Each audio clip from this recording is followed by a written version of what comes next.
Olá! Na videoaula anterior, vimos um pouco sobre velocidade de corrosão, e para explicar esse tema foi utilizado como base o fenômeno da formação de ferrugem, pois assim pode-se entender com mais facilidade o porquê de objetos em regiões litorâneas enferrujarem mais rápido, por exemplo. Hoje, então, iremos compreender o que é de fato a ferrugem e como ela é formada, abordando em um único vídeo esse fenômeno que é tão presente em nosso cotidiano. É muito comum notarmos que materiais metálicos como grades, portões, pregos, entre outros, sofrem deterioração com o passar do tempo ao serem expostos ao ambiente. Isso ocorre devido ao contato do ferro com o oxigênio e com a água, e esse fenômeno é conhecido como ferrugem. Ou seja, para que ocorra a formação da ferrugem, é necessária a presença tanto de oxigênio como de água.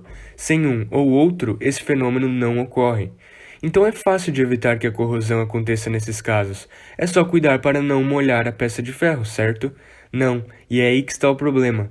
Tanto o oxigênio como a água podem ser encontrados no nosso ar atmosférico, que sempre apresenta uma parcela de umidade, permitindo então a formação da ferrugem. Como já foi mencionado no primeiro episódio dessa temporada, a ferrugem é uma corrosão de natureza eletroquímica, tratando-se então de um processo espontâneo, em que ocorre simultaneamente reações anódicas e catódicas. Além desse processo de corrosão envolver as semi-reações de oxidação e redução, o metal por si só conduz eletricidade. Assim, os elétrons podem se mover por ele da região onde ocorre a oxidação para outra onde ocorre a redução, como em células voltaicas. De forma simplificada, o processo de formação da ferrugem pode ser representado pelas seguintes semi-reações.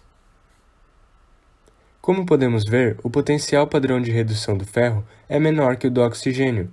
Dessa forma, quando o ferro entrar em contato com o oxigênio, o metal sofrerá oxidação, enquanto que o oxigênio reduz. Durante o processo, os íons ferro 2+ oxidados migram em direção à região catódica, enquanto que os íons OH- que foram reduzidos direcionam-se para a região anódica. Desta forma, em uma região intermediária, esses íons irão se encontrar, formando então hidróxido ferroso. A partir desse composto, podemos ter duas situações.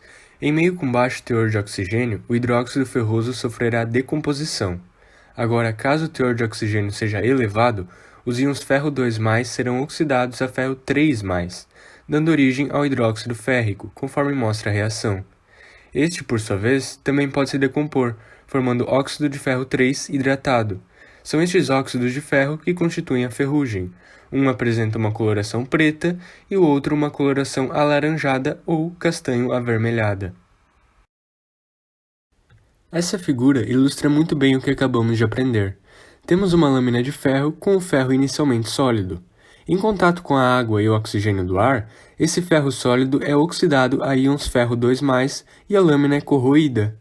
Os íons ferro 2+ oxidados migram para a região catódica, que na presença de íons OH- reduzidos do ar atmosférico, formam os hidróxidos de ferro.